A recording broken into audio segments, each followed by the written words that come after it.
Hello everyone, hope all of you are having an absolutely fantastic day today. It's time to get back into another playthrough, but I got a couple of notes before we get started. I chose to re-roll my character. I got annoyed with the one that I was playing through for two reasons. One, being a Lich, I obviously should have picked a Dampier. For whatever reason, the original description of them annoyed me, and so it made me not choose the race, but then I read over it again, and I don't even know what my problem was. So I decided to go into that. And then also, to be frank with you, I'm sick and tired of playing as a cleric. I spent my entire first playthrough when I went through an angel as a cleric, and I'm tired of it. So I decided to re-roll into a sorcerer now. So I'm cross-blooded, which will go in so you all have an idea what my abilities are. I'm cross-blooded, and I chose to go into the undead bloodline and the arcane bloodline. And so far, I've been pretty happy with it. And I'm specializing in necromancy, of course. So part of the reason I really wanted to go into the undead is I love the way as you go through the game, basically they're saying that you become more and more undead over time until at level 20 you're basically considered to be an undead, which I feel like fits right into everything else that I'm doing anyway. Everything else remains the same party members, same general idea. We want the undead to spread across the entire world. Only change is I need a cleric quickly because I can't heal myself. I need negative energy to heal, and potions are not doing it, and Camilla is not able to do it either. But we'll fix that shortly. All right, let's get into it.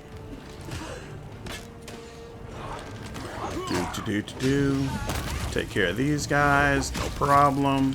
Damage reduction, I know.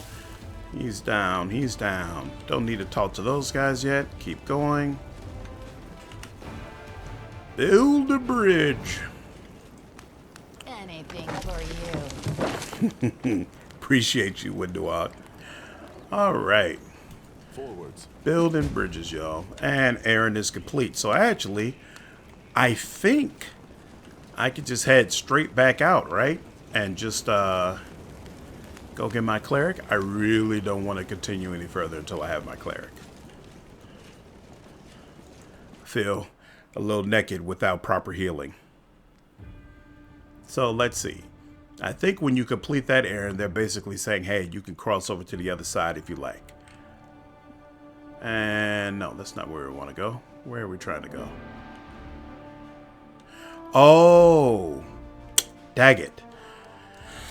So we can go wherever we want, but there's a specific person who runs up that gives me the quest that I need in order to get my cleric, so can't go anywhere just yet. Oh well. Alright, we'll continue on. Oh, did I hit that?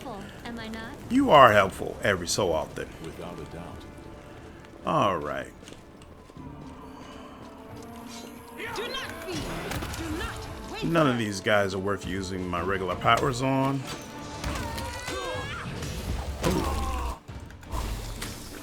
Oh my god, he's so close. Woo! And he's already down. That works for me. Anybody's health affected? Nope. Everybody's good right now. Very efficient. Very efficient. I really appreciate that. All right. Loot, loot, loot, loot, loot. We only want either scrolls or money or masterclass. I don't like just picking up any old thing.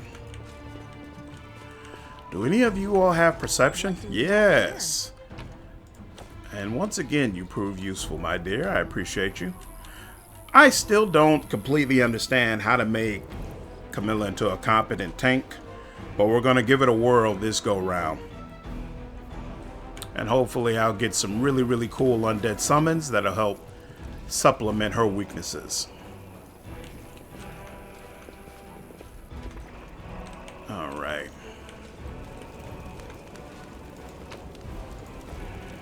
And take care of these guys, sure. Explode, no damage. Ooh, now that I think about it, hold on. I had turned down the difficulty earlier. Okay, it's back on normal. Awesome.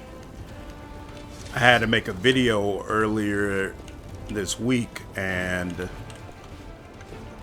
I turned everything down so I could get to the point that I needed to as quickly as possible. Just wanted to make sure it was back up to the regular rate. Alright. This is the illusion person, right? We're gonna need to get you taken care of with the quickness. What do we want? What do we want? You know what? Flat out fear.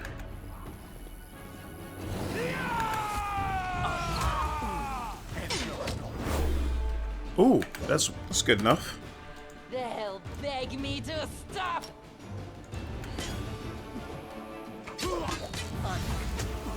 Come on. Ah. Ooh. Okay. And now finally deal with... No, this person's got to be out there somewhere, right? What? Where did the illusionist go? I really, really love fear. I never used it before on a regular basis during a playthrough. But now I see it has great applications. Just in general, having a person who's specializing in necromancy has given me a greater appreciation for all the different statuses you can apply on people.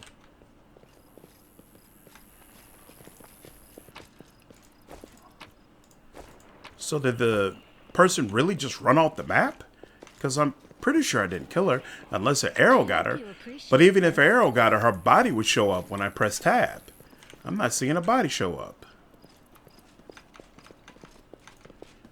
Pressing. All right, well, that's that. I'll let it go. Oh. We'll make this quick. She won't feel a thing. I don't know. Can we really do this? Listen, we don't have a choice. There are demons everywhere. What else would you have us do? A group of knights surrounds a young elven girl. She is dressed in rags that barely cover the hideous scars on her body. The beggar girl is on her knees, watching placidly as the people argue heatedly around her. It is as if she doesn't sense the looming threat at all. A black crow flies in agitated circles above her head. In Iomede's name, we're sorry, girl, but it is our duty. We have to do this, not for our own sake, but for the sake of everyone who can still be saved from the demons. If we don't win this battle, you won't have long to live anyway. The knight brings up his sword up above the girl's head. I understand you're scared. You feel powerless. You think this will help. You don't have to justify yourselves to me. Just do what you've decided to do. The girl smiles serenely as though she isn't at risk of imminent death. What's going on here? The knight's hands are shaking. Our weapons barely scratch the demon's hides. We're sacrificing this girl to Iomedes so we can consecrate our weapons with her innocent blood and gain the power to destroy the spawn of the abyss. How crazy is that? Moving right along. It's extreme, but we have no other choice. We have to defend this city somehow, or else we'll all perish, including her. Let's see, that's ridiculous. I'm an intimidate kind of guy. I mean, I could say sacrifice her, but no. I don't want to just let go of a party member that easily. Whoa, no need for that. The knights slowly back away from the girl. Please, don't fight. All of you are good people, defenders of the city. The girl turns to you. Please, don't hurt them. They just made a mistake. The knights look at each other and take off running. The girl smiles. The elf girl smiles at you. The crow alights on her shoulder and looks at you with eyes that are much too intelligent for an ordinary bird. They're gone, and they all lived. I was sure that someone would die today. So many people have died here already, but we're still alive for some reason. Strange, isn't it? The girl shrugged, smiling serenely. But you shouldn't listen to me. I don't know what I'm talking about. I'm just a silly girl, really. I don't trust her. She isn't what she seems.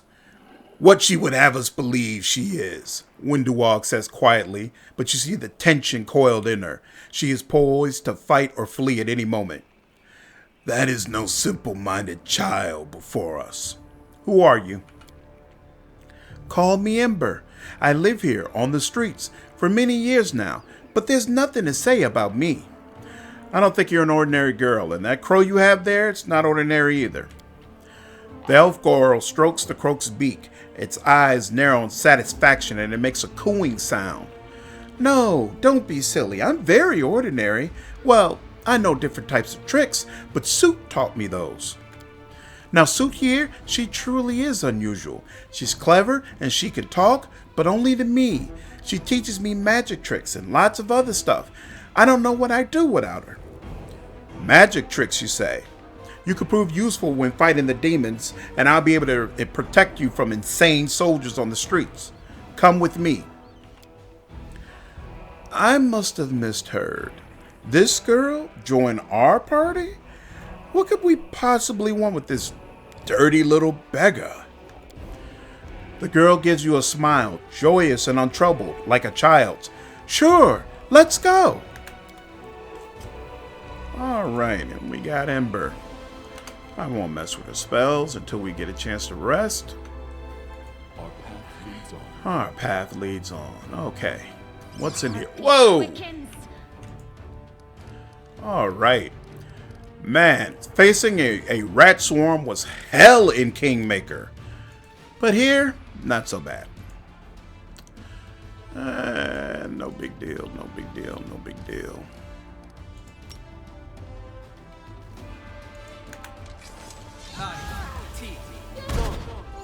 Come on. There we go. What? Still alive?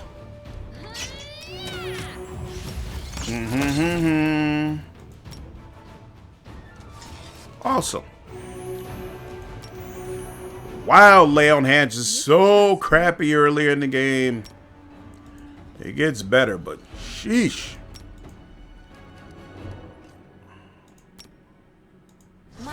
Here we go. There we are. Okay. What's that there? What's that there? Could it be a demonic circle? We will destroy the magic circle because our guy has little to no respect for demons. High amount of respect for the undead. No respect for demons. Am I not? Especially not demons that don't work for him. Is that a short bow? It is a short bow. Ember, I'll give you short bow because that's your weapon moving forward. She's already good. Medium armor. Do I have anybody that uses medium armor? Not really. Right, no. And that's it. All right, moving right along. Okay. That's done.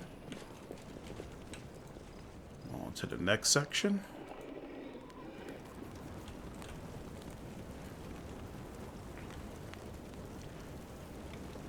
Come on, come on. I hope they have some good Dampier photos when the full game comes out. Because being a Dampier but having a tiefling photo kind of sucks a little bit, to be honest with you. Stand with me. Do-do. Pull out the flyer blade, girl. Come on now.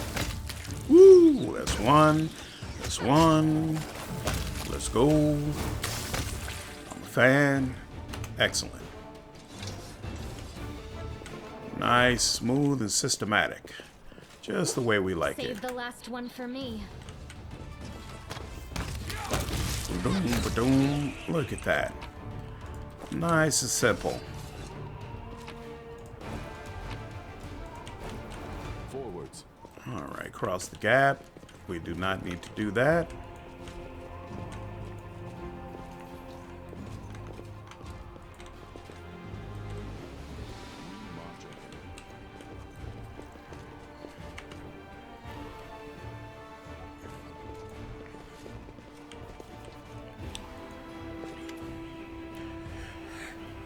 My beloved brother, I admire your zeal, of course, but would you not agree this is hardly the time to be standing guard over a hole that no one will ever emerge from? Or perhaps you're concerned that someone will decide to go for a nighttime stroll and will accidentally fall into it? Such foresight is laudable, but do you really need so many soldiers for such a task? Can't your warriors be put to better use? For instance, fighting demons or clearing rubble while the people trapped beneath it might still be alive? The face of this golden-curled Aasimar is beautiful, even by the standards of his kind, in whose veins run the blood of angels. His melodious voice sounds cheerful, but bitter reproach simmers in his gaze. Don't you dare call me brother, heretic! The signs of recent hard fighting are obvious in this stern old man. His armor is dented and covered in blood, and his unnatural pallor suggests something more dangerous than wounds inflicted by claws and fangs. Nevertheless, his gaze is stony, and his voice, accustomed to barking orders, is harsh and clipped. How dare you accuse me of doing nothing to protect this city? Especially now, when followers of your temple were caught committing treason. To my mind, you are no different than the demon worshippers, those miscreants, those beasts that are digging under the city walls. Everyone knows, my dearest prelate, that in your zealous pursuit of order in the city, you have long since forgotten how to tell friend from foe and good from evil. That's what happens with my adepts, whose act of treason was a genuine attempt to save the city. And yet again, I am forced to repeat myself.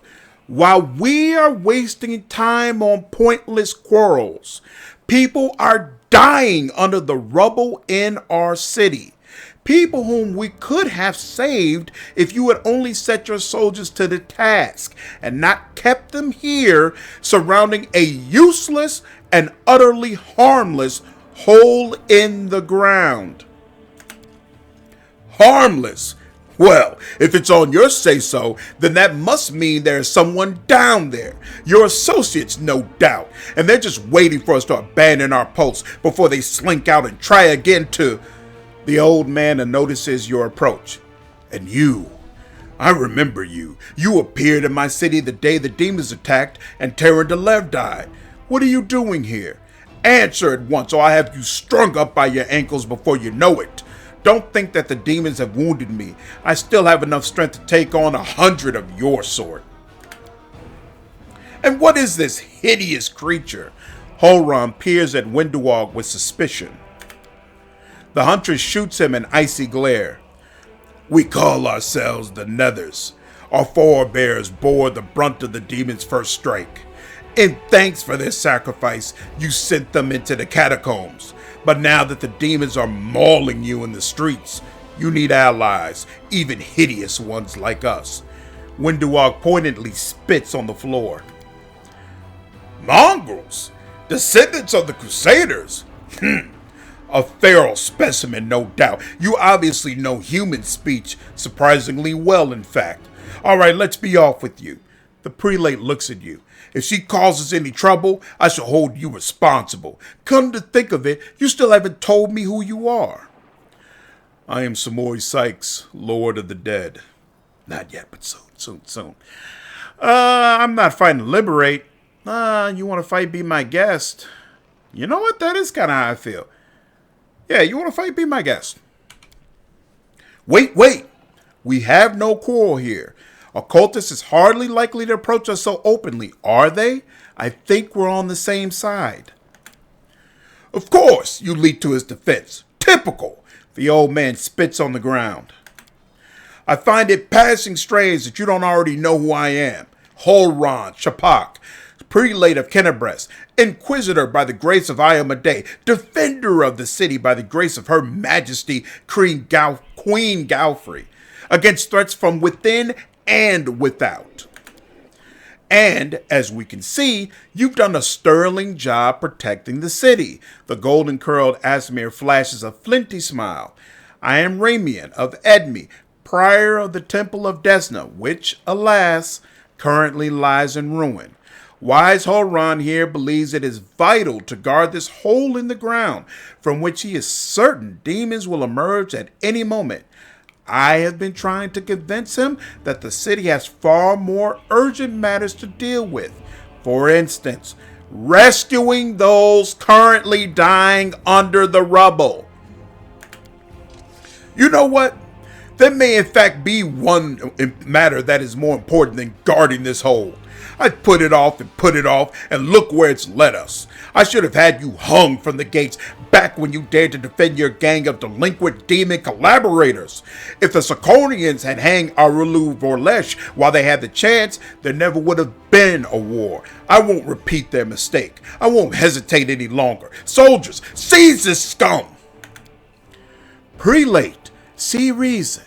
These are frightening times, but threatening to hang someone without trial, that is unworthy of a servant of Aeon Mystical. The old man fixes his eyes on Sela.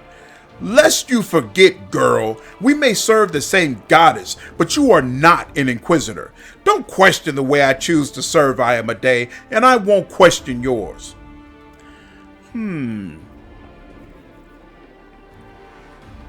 What precisely are you accusing Ramian of, Inquisitor? Treason! Not long before the city was attacked, several followers from his temple tried to secretly access the Ward Stone and perform an unknown ritual over it. Hulrun is trembling with fury. The Ward Stone of Kennebrese, the gift from Aeon Mystical, the bringer of light, wrought by the hands of her herald, the first in the chain. And followers of that crazy runt of a goddess try to meddle with it using their magic, after hearing a voice in their dreams. My soldiers almost had them caught when Ramian got in the way, allowing the traitors to go to ground. I made a mistake. I didn't have him locked in a cell and interrogated to within an inch of his life. And now the city lies in ruins. It's time to rectify that mistake. I've told you before, and I'll tell you again. My people foresaw the attack on the city. They knew the Wardstone already carried the seed of corruption within itself, and they were simply trying to heal it. I've heard similar claims before. Now where was it? Ah yes, from Stoughton Vane, the traitor who brought down Dresden. The lessons of the past have taught us a great deal, and that is why I never believed you or your mom's lies even for a second, and I was right. A little bit of chaos. Don't lay a finger on them or you'll have to answer to me.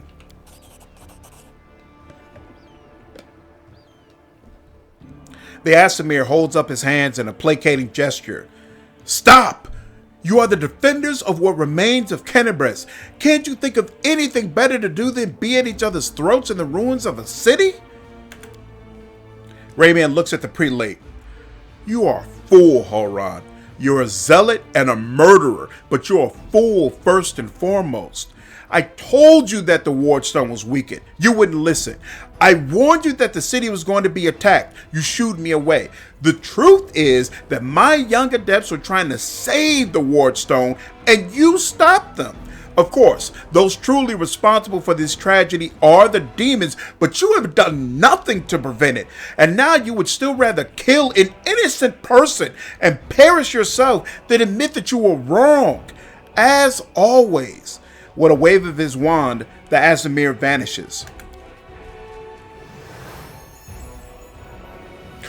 Wow, he's really upset. Beast! Heretic! Traitor! He slipped away again! The prelate stamps his foot in outrage, then turns his eyes on you. What about you? Whose side are you on? If you want me to believe that you're no cultist, go and recapture that traitor for me. Or perhaps you want to defend him. In that case, my soldiers don't need to be told twice. I see you suffer greatly in battle. Nonsense. I had to deal with a brood of shadow demons. It was nothing. I've taken on worse enemies with the goddess's help. Shadow demons have the ability to drain their victim's life force. Judging by Hulrun's pallor, he has lost a significant amount of his energy. The Inquisitor can bluster as much as he wants, but right now he's far from the peak of his abilities. Shadow demons? This prelate is mighty, sure enough, but a strong predator is tired and spent after defeating a rival, and he becomes tempting prey for smaller hunters. But smaller predators, in turn, should ensure that they do not choose a target that is far superior to them. Weakness can be deceiving. What would a city girl know about wild predators? I was educated at home. My studies were most rigorous. Why are you obsessed with finding enemies everywhere you look? Why? Why? You must not be from these parts, or you wouldn't have asked such a question. I look for enemies everywhere because our enemies are everywhere. Who are we at war with? Demons. Demons and cultists. They are masters of deception. They worm their way into your favor and masquerade in all manner of false guises. Do you think Dresden was taken by force? No, by trickery. Were it not for me, Kennebrez would have gone the same way long ago, captured out from under our noses. Now listen to what I'm about to tell you. This was a long time ago. I was very young then, and I had just joined the crusade. Back then, Kennebrez didn't have a garrison so much as a public thoroughfare. Anyone who wanted could just stroll into the city. One day at dawn, a group of refugees came up to the city gates, bold as brass. The guards let them in, and why not? For no one was ever turned away. 'Twas no matter. Everyone was welcome in our city. If you came from Mendev, or if you'd hauled yourself here from across the seas, the crusade accepted all and sundry. But on this occasion, we paid dearly for our laxity. Just as soon as those innocent lambs entered the city, they transformed into demons and rushed towards the wardstone, slaughtering everyone who tried to stop them. 62 people died in less than a minute. The demons used their mutilated corpses to desecrate the obelisk. None of them dared to go near it. The light of the goddess burned them all, so they threw the blood from afar, splattering the wardstone from every direction. And the lead demon, an eyeless beast, Monago is her name, jeered and gloated, saying we mortals had been sitting ducks. And the creature was right too. We let our guard down and we got what we deserved. That bloodbath came to be known as the Red Morning Massacre, and it was burned into the townsfolk's memories. Since then, Kennebrez has adopted different practices. Heretics, cultists, spies, all the rabble who coveted Aralu's glory, we drove them all out of the city. We haven't had any trouble here since. Many have come here, even the Balor, Koramzadeh, and they have all been sent straight back to where they came from, or else they were killed for their trouble. You see, Daskari himself had to crawl out of the abyss and come here. The goddess cursed him in order to break through our defenses. And what did he do? He left again, and we're still fighting. Now that is what vigilance and discipline can do. Ramian really warned you about the attack? Come on, bruh. Those crazed Desnans are always bursting into my office with their incoherent prophecies that came to them in their dreams. I won't lie. Sometimes what they said did come to pass, but can we really rely on the woolly dreams of heretics over the cold, hard facts of intelligence reports? Plenty of demons could have easily fooled them and whispered a treasonous plan in their dreams, and those lunatics would have been only too happy to listen. This time, Mr. Curls for Brains came to me and declared that demons were about to attack the city and that the wardstone's power was diminished by some kind of contamination or taint. Iomedae forgive me for even repeating the words. After uttering such blasphemy, he should have been locked up along with his followers and interrogated. But instead, I simply increased the surveillance on them. And what next? My people caught them red-handed, trying to attack the wardstone with unknown magic. And not 3 days later, the demons attacked the city. There's an obvious connection between these events. Whether deliberately or under demonic influence, the Desnans played right into the hands of Daskari hordes, and they almost left the city completely defenseless. Ramian covered for his people the whole time and helped them escape my guards. After that, what else can he be but a traitor and a heretic? There's nothing dangerous in this hole. You have no reason to guard it. I won't hear another word. Demons are hiding underground. The proof is all around you. The demon spawn that try to call out can't harm anyone now. Wait, you're trying to lure me away from here, aren't you? With narrowed eyes, Hulrun scans you from head to toe. Perhaps you're a cultist too. Want to help your friends underground, do you? Well, you won't fool me. I won't take a single step away from here. And if you keep talking nonsense, I'll have you strung up for treason. Where can I find Ramian?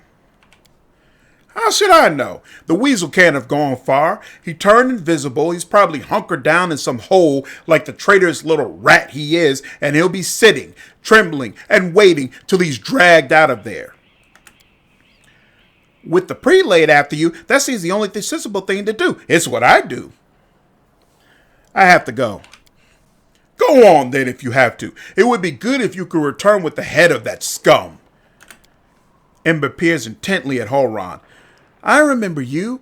When Father and I arrived in this city, you met us. What is this gibberish? As if I have nothing better to do than to arrange meetings with vagrants. But it's true. You and the other knights tied us to stakes and started lighting the bonfire. Father died, and then one of your knights changed his mind and pulled me from the flames.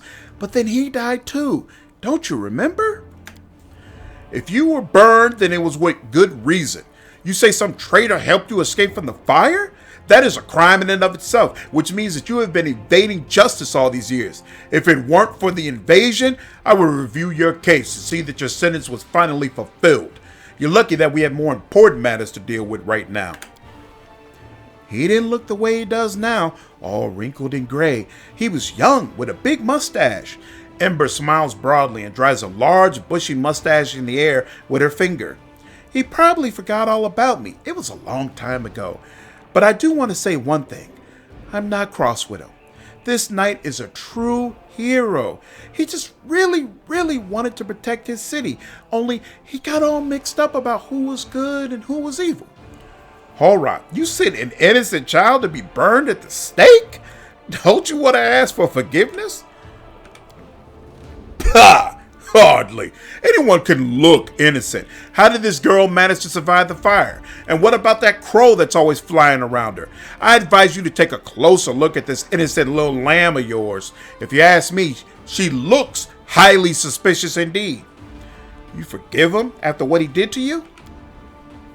He thought he was doing what was right.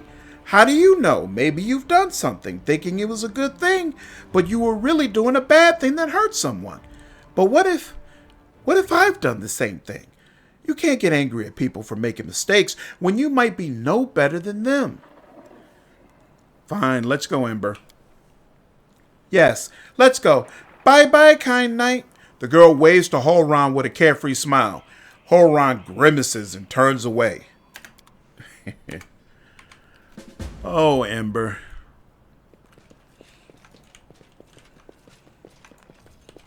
All right. Keep it moving, keep it moving.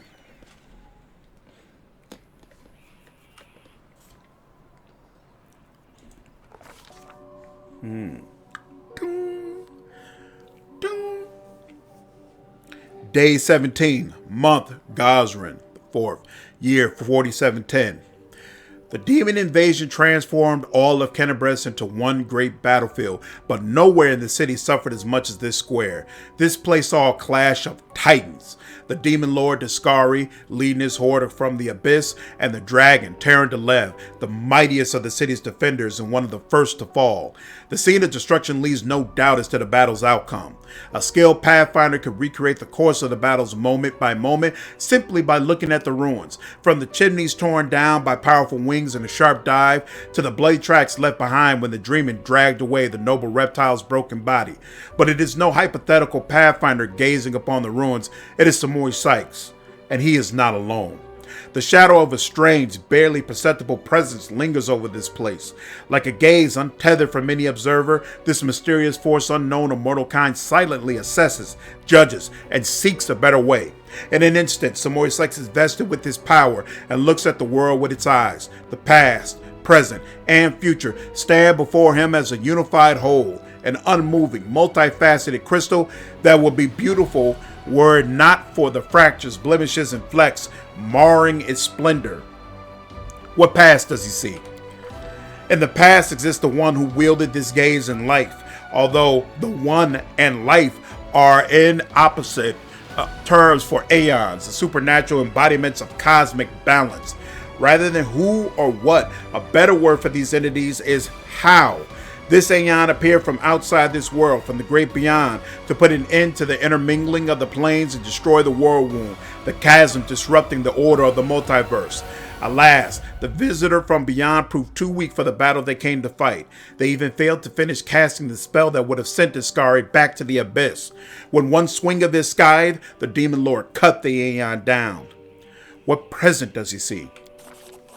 Ruins, blood, corpses. None of this perturbs the Aeon's dispassionate gaze. The living are alive. The dead will be judged by Pharasma. All is as it should be.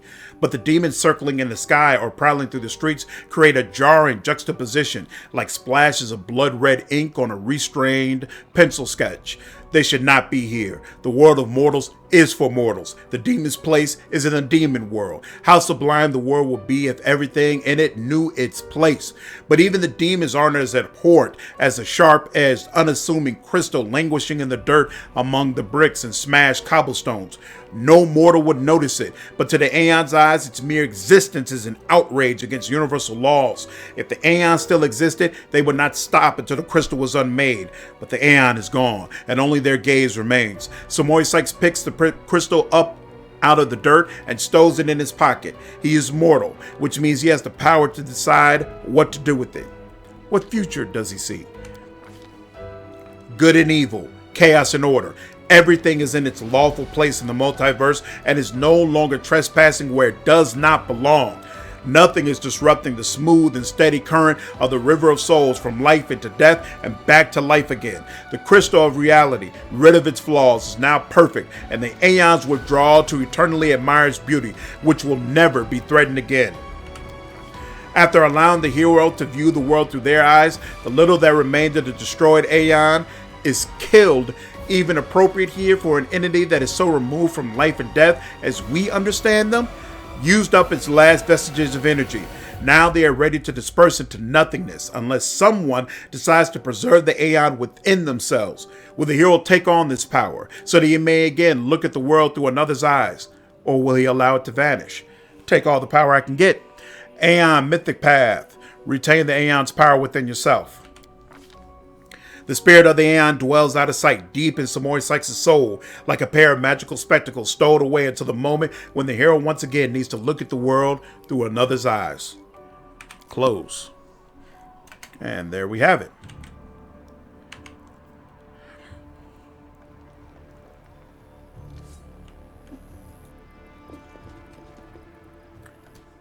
I will help. Boom, boom.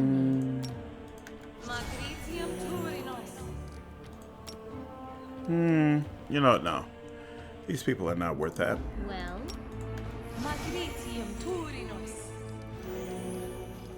She doesn't have anything really good. Oh, well. Let's do it. We will prevail. Woo! Clean up on aisle 10. Come on now. Seela, what are you doing? What's the problem? Any of y'all confused? No, everybody else understands. Let's go. Excellent. Great job, everyone. Appreciate the work. Woo, woo. Boom, boom. Okay. Ooh. Woljif can learn Ray of Sickening. That's unnecessary.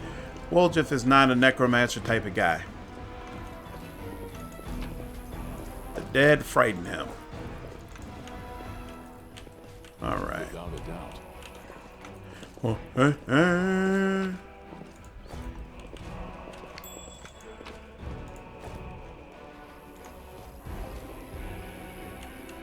Oh, here it is. Now that I think about it. I'll I watch think you. this is where I pick up the quest, right?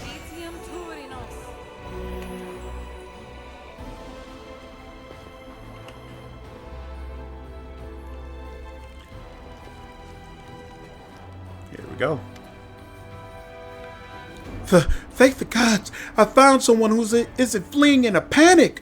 Are you crusaders? Mercenaries? The comely half-elf is so frightened he can barely get the words out. I am a servant of Count Darren Kale Nevis Arinde. My lord's mansion is under attack by demons. The master himself and all his guests are trapped inside, and the house guards are nowhere to be found. I managed to escape through a servant's passage to look for help. Will you help me? The mansion is only a stone's throw away on the next street over. He meets your gaze with pleading eyes. Count Arinde. I have seen him a few times before from afar. He looked highly audacious. I confess that he did capture my attention, but that's neither here nor there. We should help him. The gratitude of a rich and influential man can only benefit us. You have heard about the Arinde family before. This wealthy and noble Mendavian dynasty was almost wiped out by demons more than 10 years ago. The last surviving member of the family, the young Count Darren, has an infamous reputation. He is well known for being a rake and a rogue. What does that mean? Known for being a rake. Interesting. Misfortune continues to dog the house of Arinde, I see. You're telling me? Everyone tried to talk me out of taking up the position, saying that it can't have just been bad luck that brought tragedy down on the family and almost killed off the line.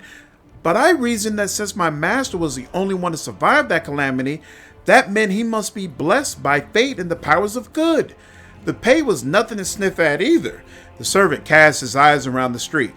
I should have listened to people smarter than me and gone to work somewhere else, preferably far away from Kennebress. Tell me about what happened. I'll tell you what I can.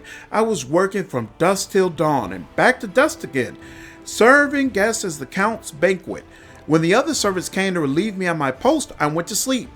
Next thing I know, I wake up and there are demons inside the mansion. I couldn't even reach the Count. The monsters had blocked the way. The Count's banquet was still going on. He and his guests were in the great hall, and as far as I could tell, the door to the room was sealed, and the demons couldn't get in. I'm begging you, hurry. The mansion's doors are sturdily built. The demons will have to work hard to get past them, so you still have time to rescue the people inside. What will I get if I help this Count of yours? Demanding a reward for fighting demons?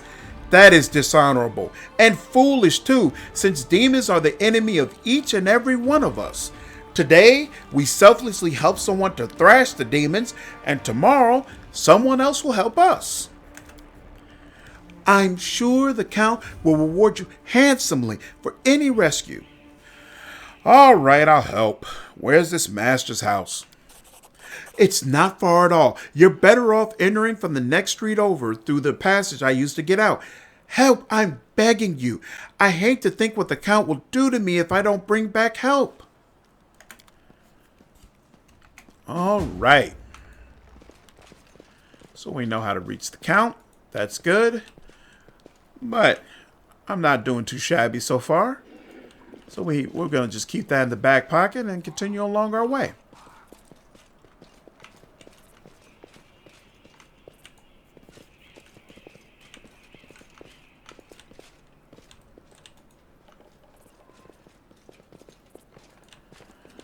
I'm pretty sure something's supposed to pop up over there.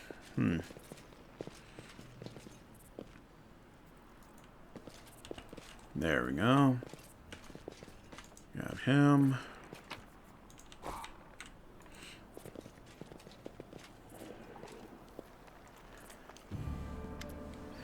The golden-curled Ashmere greets you with a graceful bow. So, you found me. I have nowhere else to run. I am at your mercy.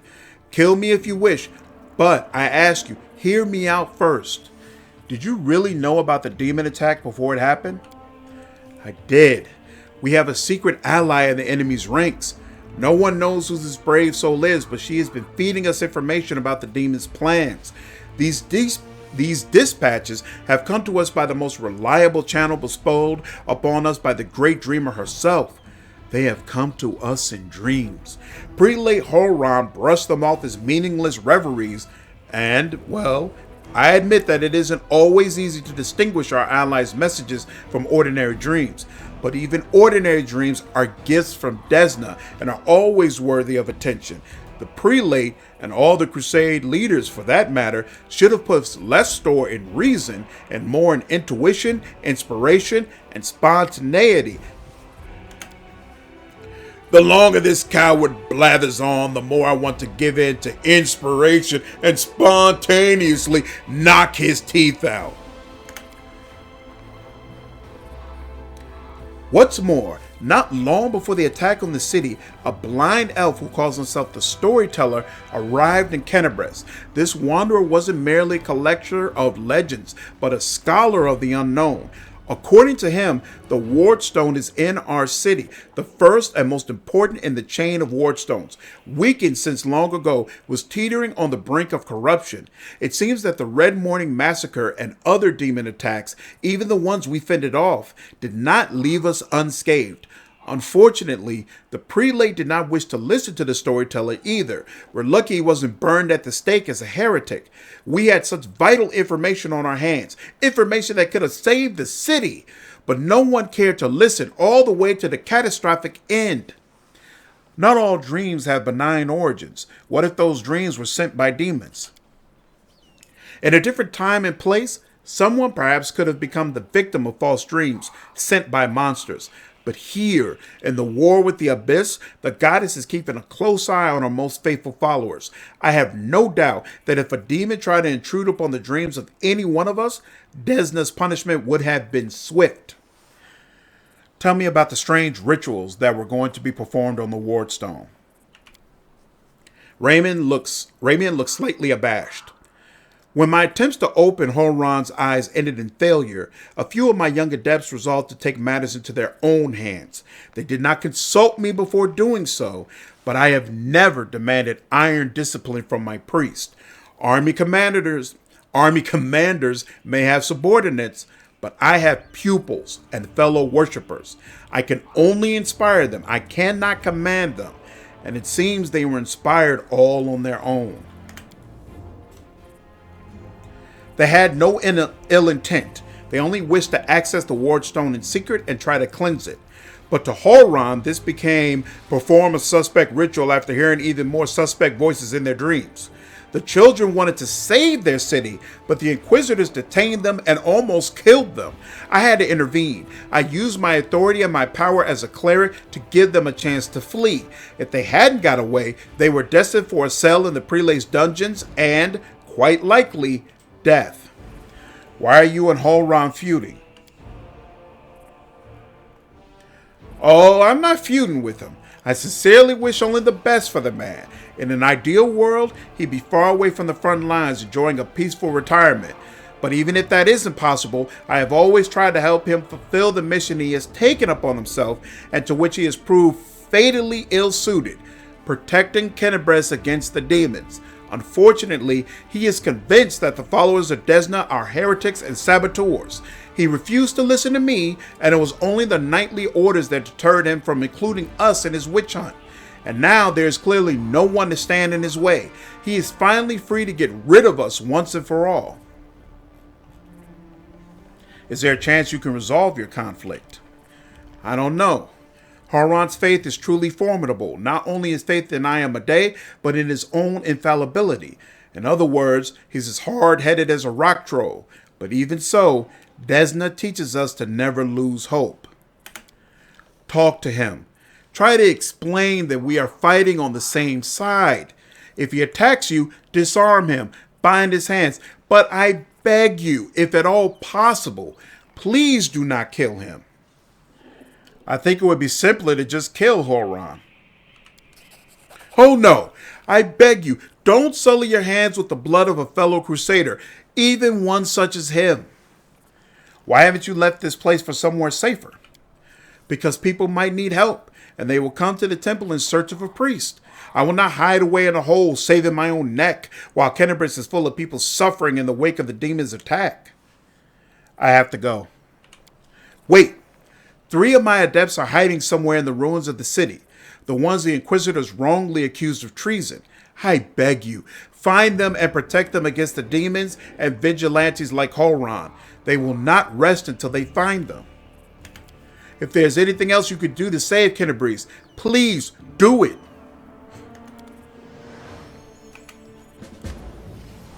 Stranger, wait! You spared Ramian despite what the Mad Inquisitor told you. The young voice comes from nowhere. Oh, hang on, I forgot to remove the spell. I hope Hulrun's dogs aren't lurking nearby. A pale youth materializes before you. His face looks haggard from lack of sleep, but he is clearly pleased to be speaking to someone. So you're one of Desna's adepts that tried to break into the Wardstone. Yes, I am Ilks, cleric of Desna, and one of the people who answer the call of the voice in dreams. Some unknown person made contact with us through our dreams, telling us about the demons' plans. We learned that the demons were planning to attack Kenebreeze and do something terrible to our Wardstone, which already carries the taint of corruption. Prelate Hulrun refused to heed our warnings. We had to make a choice. We could either throw up our hands and pull back or take action, even though it cost us our lives. But what heartless person could stand by in the face of such a deadly threat? What were you planning to do to the Wardstone? The young man hesitates. Our plan was to get to it and then follow our instincts. There were 3 of us, a cleric, a mage, and a bard. Between us, we know a lot. We're capable of a great deal. If we'd had enough time, I'm sure we could have figured out what's wrong with the Wardstone and how to heal it. But they didn't give us time. Yes, the local commanders got roped into dealing with this. Some idiot kids try to break into the Wardstone. Apparently some of ours. But who even knows these days? Sela sighs. I know there's no evil in you. I can sense things like that. But what you did was stupid and impulsive. Someone could have gotten hurt. I know from experience. How did you even come up with such a plan? How could we not come up with that plan? You sense the young man's temper rising. Listen, Desna is the goddess of luck. But luck, as many lay people would understand it, and luck as we, the followers of the music of the spears, see it, are far from the same thing. Other people believe that luck is something good that falls into your lap just because, like a generous but unearned reward. We see luck as a fundamental law of creation, according to which even in the darkest hour of the most hopeless situation, a chance of rescue and change from the better can arise. But you've got to seize this chance when it presents itself, or better yet, create your own. Followers of Desna are not people who like idleness and inaction. That's why when Kenebreeze was in trouble, we did as our goddess had taught us. We took the matter into our own hands and tried in a moment of desperation to pluck our chance from the hands of fate itself. You were trying to help. Can they punish you if you were trying to help? Is that allowed? So what? You went up against Hulrun? But he's the official governor of the city. Or, no, chaotic. How could a zealot like Hulrun become the respected defender of Kenebreeze? His faith is strong, incredibly strong. The people of the city have seen him fighting on the front lines time after time. I myself remember feeling dumbstruck the first time I saw that gruff old man slaying demons in a fit of righteous fury. The people living on the edge of the abyss need protecting more than anything else. And that's why they are prepared to forgive their protector almost anything, even prejudice, paranoia, and the death of innocence. Also, Hulrun hasn't been as brutal as he used to be for a long time. He has his loyal right-hand man, Leotor, known as Hawkblade. He's a witch hunter too, but a good deal more rational and even-tempered. Hulrun trusts him completely, and Leotor always conducts a thorough investigation before dragging a victim to the fire. It's our bad luck that Leotor left Kenebreeze in pursuit of some particularly vicious hags 2 weeks ago before the attack. If he were here, he wouldn't have let Hulrun attack Ramian. On the other hand, if he were here, we wouldn't have escaped after trying to get to the Wardstone. We'd all be in a cell right now. Whose voice have you been hearing in your dreams? Nobody knows what it is, but everyone who has heard her, I should say, is convinced that she is good and pure soul chosen by Desna. We had a choice. We could trust her, accept that we have an ally somewhere who isn't afraid of all the armies of the abyss, or we could drown in suspicions and get one step closer to becoming just like Hulrun. We decided to trust the voice, and seeing Kennebr's devastated, which is what our unknown ally tried to prevent until the very end, I can see now who had the truth on their side. Where are your fellow worshippers and how many of them are there? Fortunately or unfortunately, I don't know where they are. We split up to confuse the Inquisitors who were chasing us. Do you need help? Desna teaches us to trust in last-ditch chances. Listen, my friends are called Aranka and Thal. Thal the Wallflower. Aranka is an amazing singer and a truly beautiful girl. She has plenty of friends and fans. She's probably blended into a crowd somewhere. Wallflower is a mage, but I don't think he'll risk using magic. It will only bring the Inquisitors down on him. He'll be harder to find. You better find Aranka first. She might know where Wallflower is. Please, find them and protect them against the demons and the Inquisitors. I will await news in the goddess's temple. I hope our mysterious helper will send us a new message that will reveal what is to come from the demons. I have to go. Go! May Desna be with you, stranger.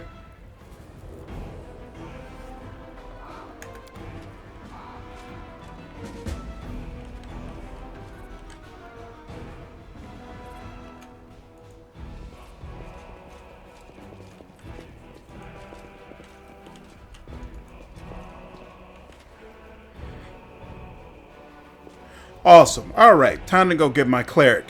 I appreciate everybody who watched the video today. I'm going to cut it here. If you enjoy the content, please don't forget to leave me a like and let me know down in the comments. And subscribe to the channel if you haven't already.